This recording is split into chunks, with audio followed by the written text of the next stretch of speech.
Good morning, good afternoon, good evening, and welcome. This is CMG Talk. You are here joining me, and I am Catherine Gallagher, your host. It is wonderful to have you joining me on another episode here at CMG Talk. So wherever you're joining me from, it is great to have you. So today I thought I would talk about trust. Trust is often a topic that comes up in many conversations I have in my professional world. When I speak to clients, coaching, therapy clients, when I have trainings, and I'm doing many trainings at the moment. This week I've had a training every single day where we've talked about very different subjects, but trust and respect are different qualities that have come up.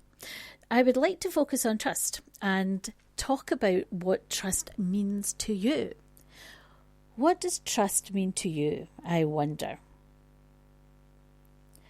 Often trust is described as a situation within a relationship between people, between two people, or within some kind of relation where you feel confidence. You can take somebody in your confidence. You can trust that they will do what? Is it to do with confidence? Is it to do with belief? What's going through your mind when I talk about trust? I often talk about trust equals entrusting. Entrusting that you can entrust that someone will keep their word, will hold your words, will follow through on their actions. Would you agree with that? Similar to safekeeping. If I trust you, if I trust in you, if I entrust what I share is held in confidence, then there is something there that feels almost, or does it feel unbreakable? Trust, the true meaning of trust, an assured alliance where you can rely on the character. It's a strength. It's something that you can place, a dependency. There's a contingency that the future, there's a reliance and dependency there. Trust is seen to be a longevity there. It's not that you say, I can trust you just for the moment, kind of now. You don't say to somebody, oh yes, I trust you kind of right now, maybe, perhaps. You tend to say to someone, I trust you, and there just seems to be this certainty that it stands, doesn't it? That's why I guess when the trust is broken, when someone breaks your trust, intentionality, does that matter? If someone unintentionally breaks your trust, does it hurt any less? Are you devastated any less? I don't know if we are. If we realise that someone has broken our confidence, if someone has not followed through on something, and the trust is broken, if someone's cheated on us, been unfaithful within our vows in a marriage, that's not by accident, is it? Whether they say it's because I, was on drugs or alcohol, it doesn't make it okay, does it? People sometimes will say there are certain things that, well, I know you broke my trust. I know you're saying there's reasons, but I think they're excuses.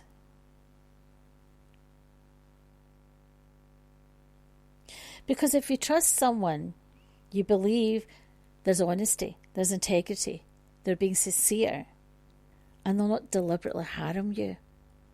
You believe they have your best interests at heart. You believe, don't you, in them.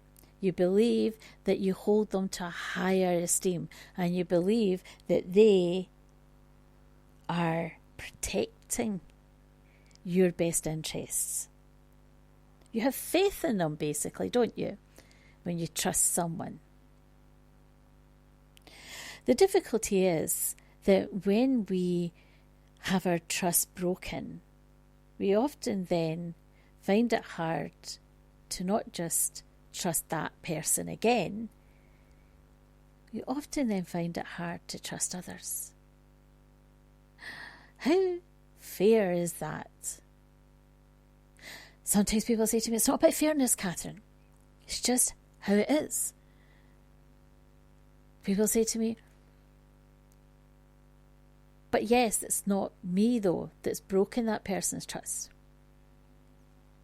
Let me take you on a story, in a journey. I remember talking about this situation, and I remember having a conversation about this very thing, and about how trust was something that was very important, and it was what held a relationship together.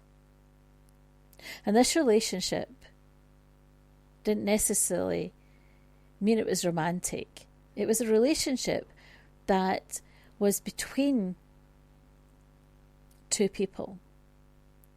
And they genuinely felt that there was a bond there.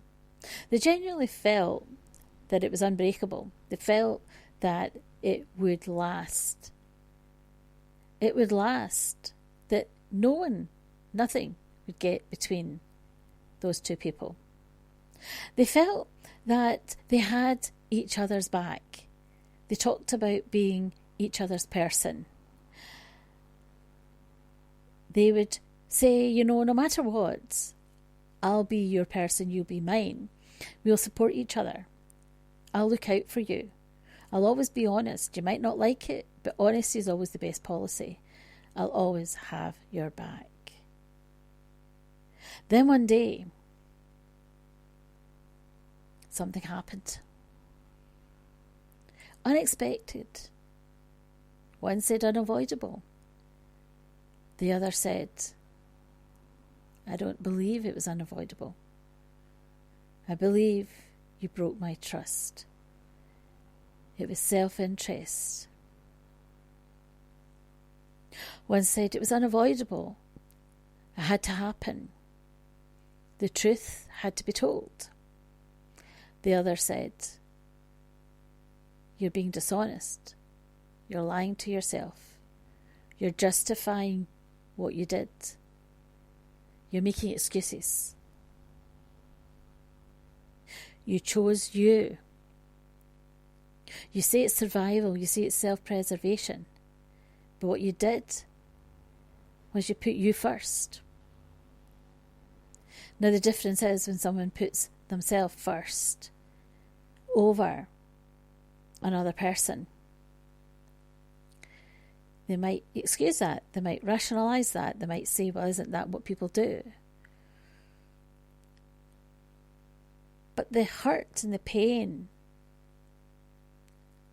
and choosing to do that has consequences. Has consequences, and the consequences were the trust was broken. The relationship was broken. And not only was this great love no longer possible, there was no friendship. And a grieving process started. Both were bereft. Both had lost. They had a void in their life. Now sometimes people will say, there's nothing that's irreversible. We can put our egos aside. We can forgive. We might not forget. We'll grow. We'll move forward. We can move on. But there are some things that we might forgive. Of course, we won't forget. But when the trust is broken, can you ever build that trust back up again?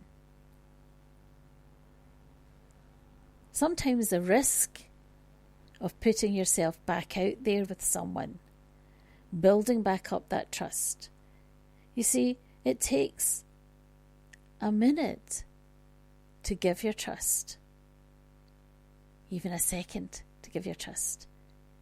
When it's broken, it can take a lifetime to try and build it back up again. A lifetime. Sometimes the risk of making yourself vulnerable, putting yourself out there with someone, because the doubt's always there. The questions of what if and maybe, and I never thought this of you. The conversation wasn't had. The action was taken, and the conversation didn't make any sense afterwards. The reasoning, the rationalising it didn't make any sense. All that happened was excuses, justifications. Now, the ins and outs of it are not really relevant. What made sense to me was the trust and entrusting, and the hurt and the pain and disappointment. Because when you truly trust someone, and there's that bond, and there's that mutual respect, honesty, integrity, and you give that trust to someone because you believe in them, you have faith in them, and that person breaks that trust without any indication, the devastation can be so far and wide. I trusted you completely. This I could not have foreseen. My heart is broken into a million pieces. I will now need to live and rebuild my life. I never imagined my life without you. You were my brother, my sister, my cousin, my aunt. You were my mother, my father. You are my son, you're my daughter. Even if you're in my life, it will never be the same. Because that trust, it's hard to ever imagine it being regained.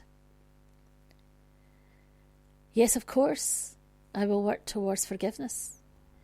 Forgiveness is important. Because without forgiveness, I live in pain. But trust can be broken in a second.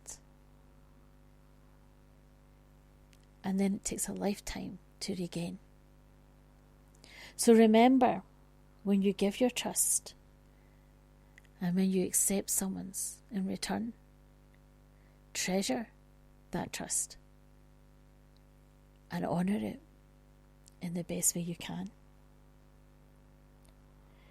Confidence is the most and the closest word for trust. A feeling of belief and confidence, a feeling that you can believe in that person, the value that person has put in you,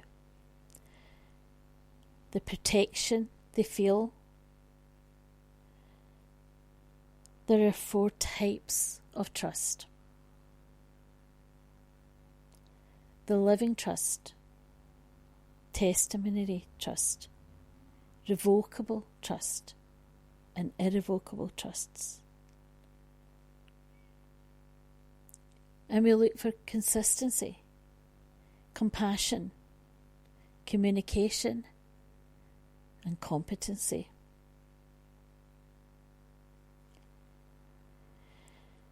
If you think about the breakdown of trust, there isn't consistency and compassion and communication and competency. You need integrity. You need to have strength for trust. Trust in all its forms, in all relationships, at home, at work, wherever you are. If you don't trust and entrust around people, and the levels of trust that we give people depends on who they are and where we are. Because it provides us a sense of safety.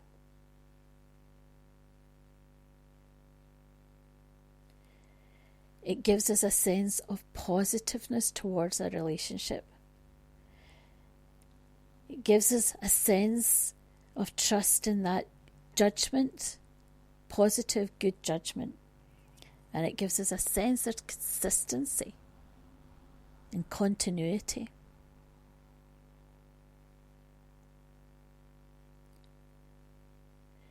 If you think about who you trust within your relationships, friendships, neighbours, family members,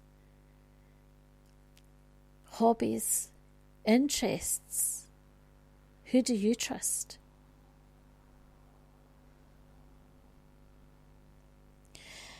How do you build trust? When we honour, recognise and value relationships. When there's honesty, genuineness and honesty and being authentic in relationships. Following through in what you do and what you say you will do. That shows commitment. And being real. If you get it wrong, own it. Ownership and accountability is absolutely key. Effectively communicate. Sometimes people communicate in a way where they go round the houses. Have you ever had that?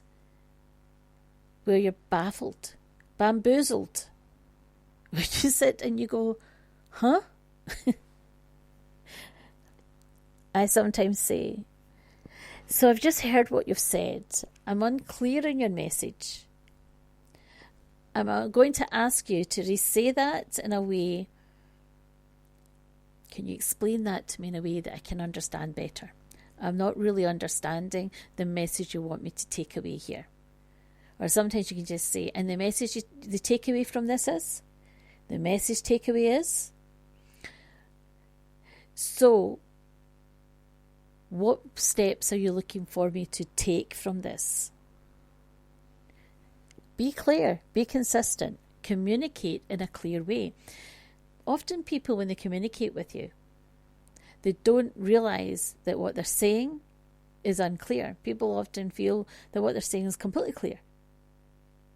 I often have people say to me, I don't understand why they don't know what I'm saying. I think I'm being very clear. I'm not getting the message either. So what is it you wanted to convey?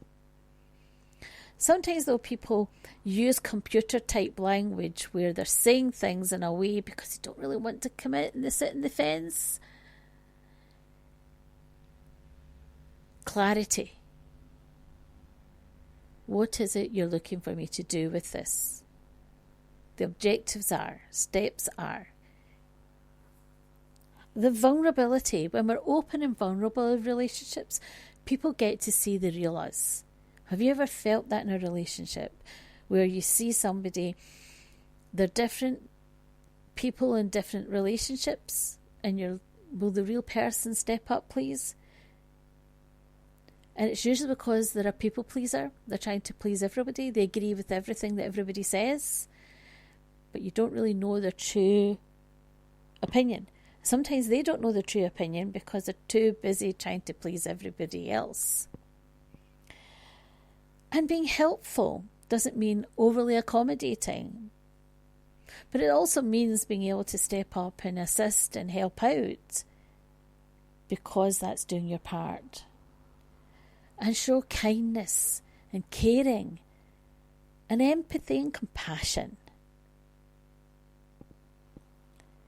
Building trust is key.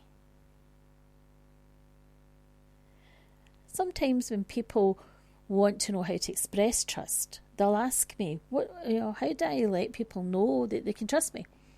Sometimes you say, you can trust me. Right? I'll hold this, in confidence. I sometimes say to clients, this is confidential except where somebody discloses self-harm, at risk, when people are vulnerable, So I disclose barriers, boundaries, if you like. Not barriers, boundaries. So I would say, this is completely confidential except when there's risk to yourself, to others, or where there's, vulnerability there. So when you're talking about trust, you might say, I'll absolutely keep this confidential. However, when you say that, you have to mean it and follow through in it. How many people will say to you, I'll keep this confidential, and then the next time they speak to someone, it might be a friend or a mutual friend, and they'll say, I heard something, but I really can't say because I was told it was confidential. And the person goes, well, I keep things confidential. And they say, yeah, I know, well, I know. Well, as long as you don't tell anyone, I feel okay telling you. Confidence, trust broken. It's gossiping. It's absolute gossiping.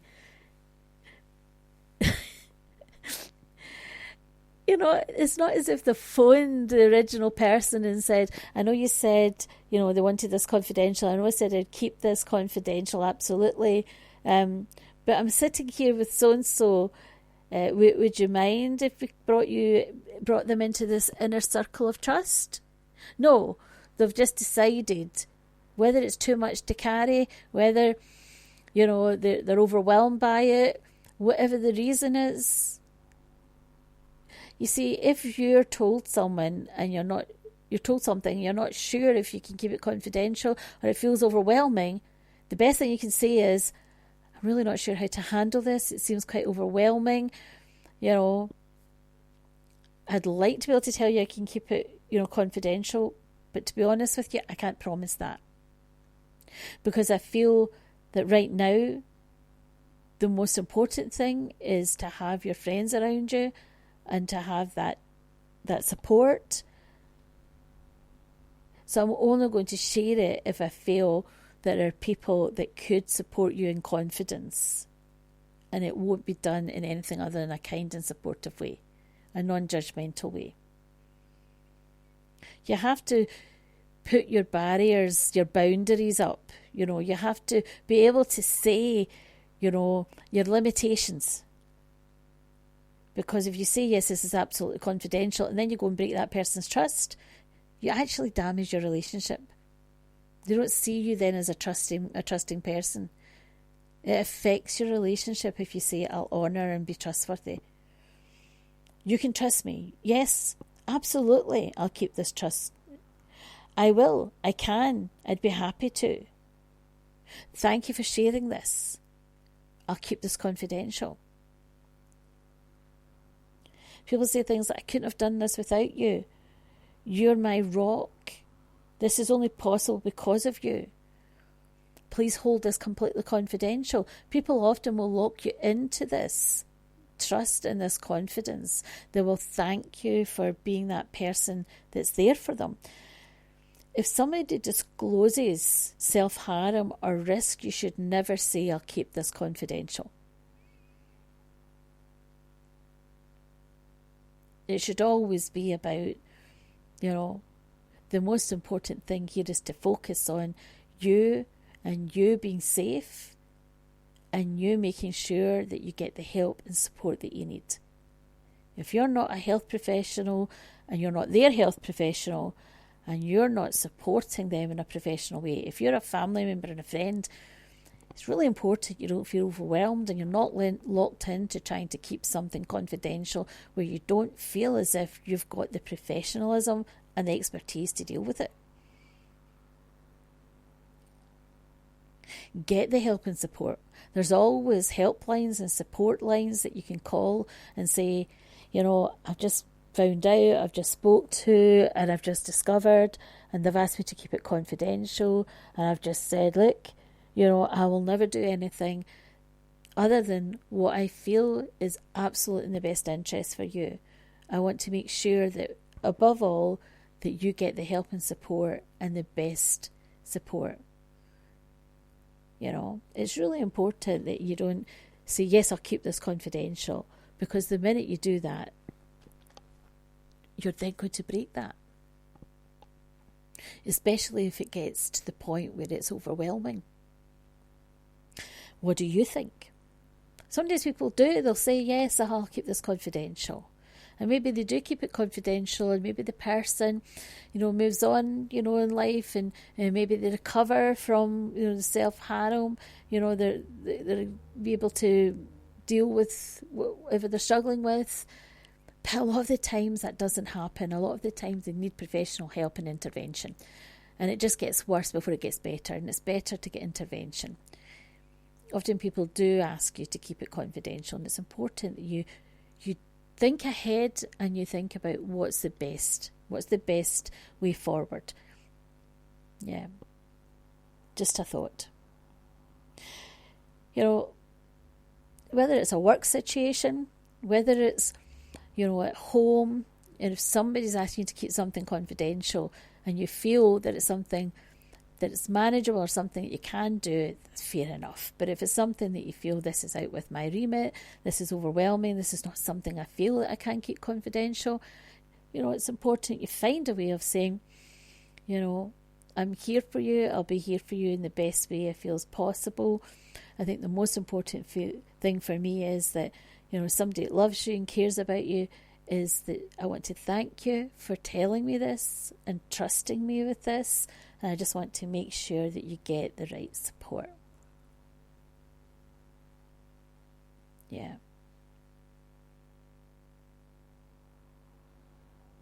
We often talk about someone that trusts you as your confidant. And if you're somebody that somebody looks at as, that's the person I can trust, they'll often say, that's my confidant. That's the person I can trust. That's the person I can go to. Right? As a counsellor and a result coach, people often will say, I know I can trust you. And I'll say, yes. I often say that I'm a vault, right? I'm a vault. I'm a safe, right? A safe space. I'm a vault, right? I lock it down because I do, right?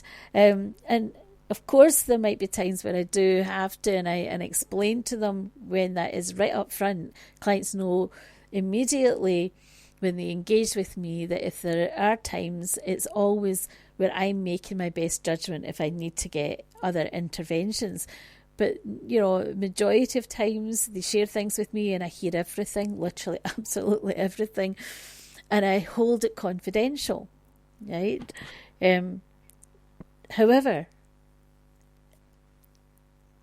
it's really important that you do know, because I hear people telling me, I'm a hairdresser, I'm also a counsellor. No, you're a hairdresser. People might talk to you about things, but you're not a counsellor, right? I also hear people telling me in all other types of walks of life, and people happen to share their problems, that they assign themselves as counsellors.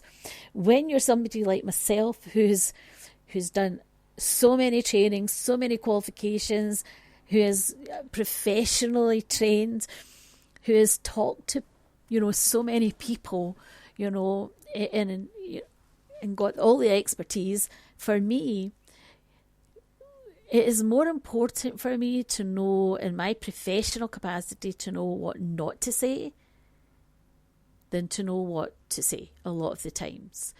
Because knowing what not to say, because you can say the wrong thing and you can say very damaging things, and sometimes people mean to be well-meaning, and often people in other walks of life who associate themselves, in my kind of field, when I talk to them, they'll often say, sometimes people overshare, they'll tell them things, and then they panic because they realise that they're completely out with their depth. Right? And I'll say, but that's the difference. If you tell people I'm like a counsellor, or I'm like a therapist, or I'm like a psychotherapist, when actually you don't have the experience and expertise to deal with certain things, it's important that you don't set up that that expectation.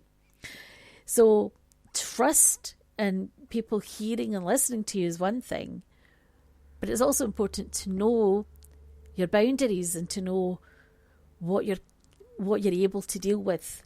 And that's one thing that I'll often, explain when I do trainings. People might come to me and they might be talking about particular skills, and I'll say, it's amazing that you want to help people. It's, gone through experiences yourself. But you have to understand that sometimes people come to you with an expectation that you'll know more than what you've gone through.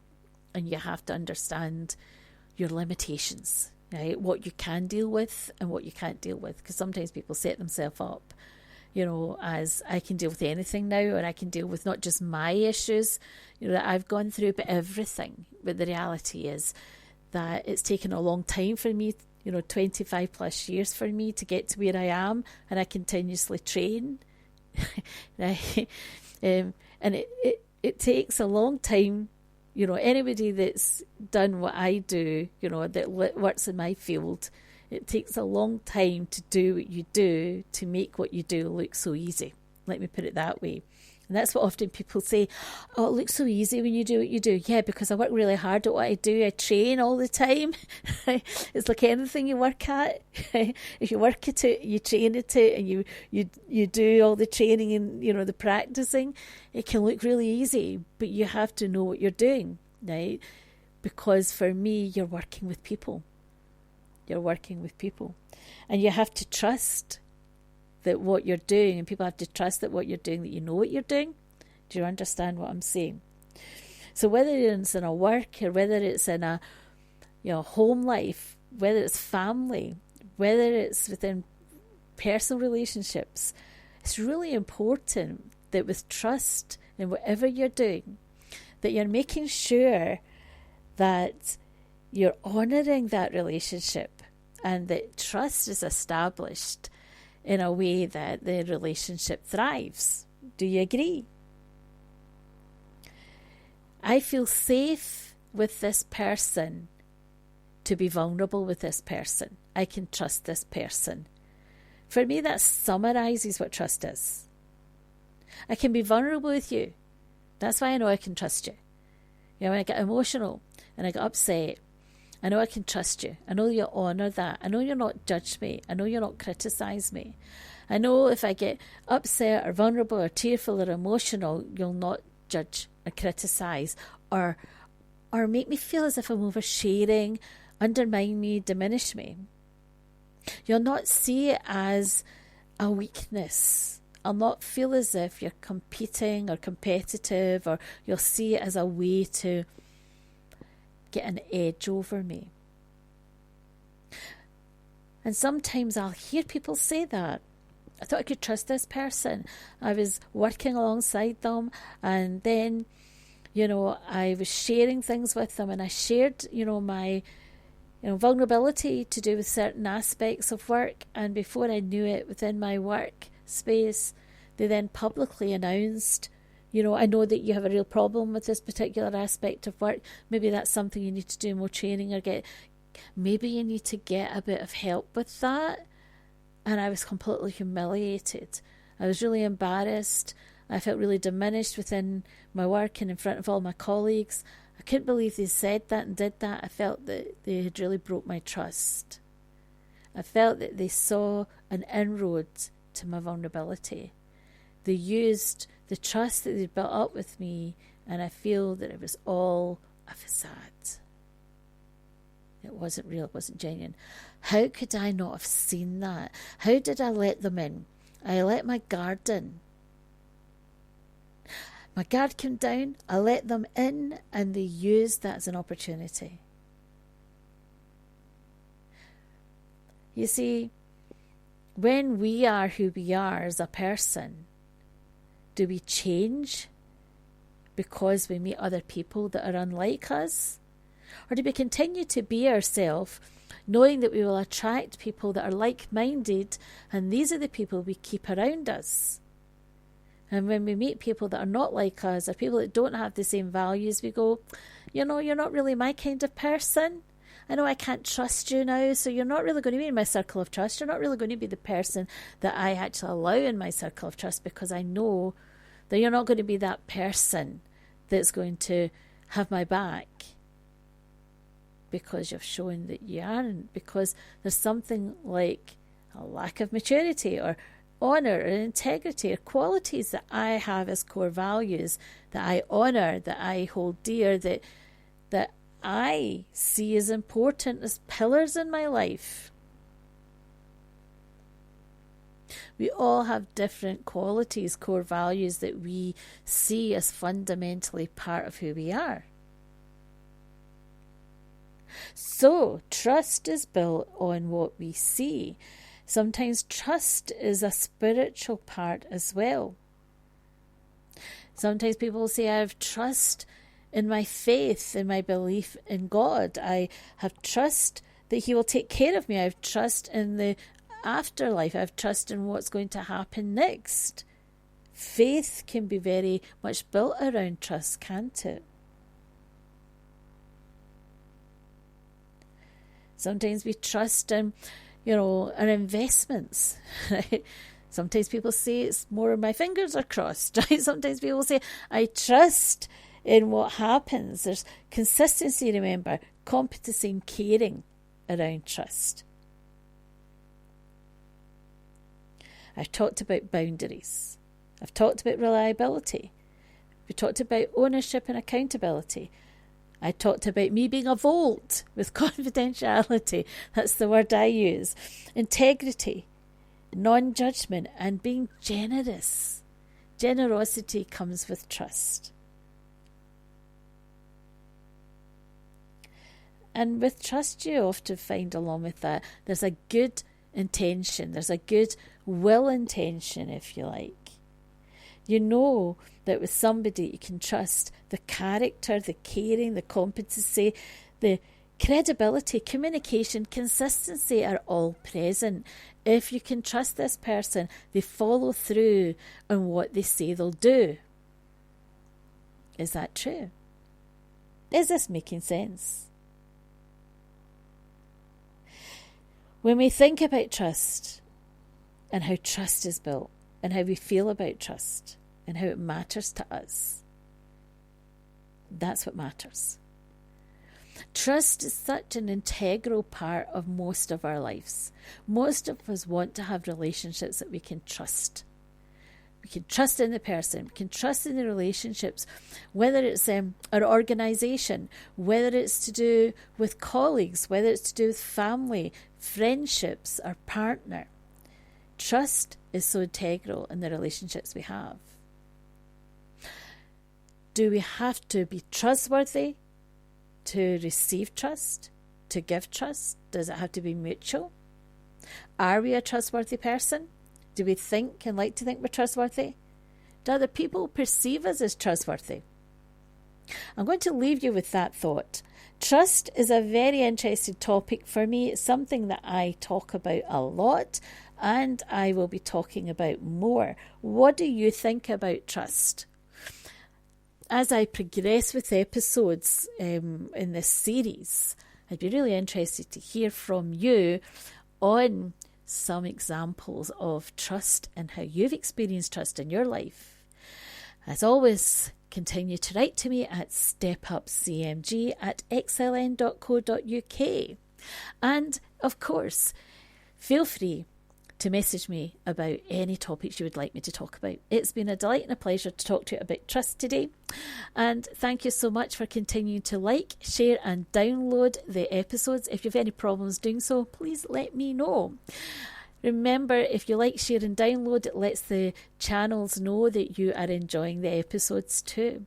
And remember, follow the channel, follow me, then you'll make sure you don't miss out on any of the episodes that I drop. Thanks so much for your support. It is amazing to have so many people listening in to me. I love that you are enjoying what I'm doing. It always encourages me, and it's really great to hear from you too.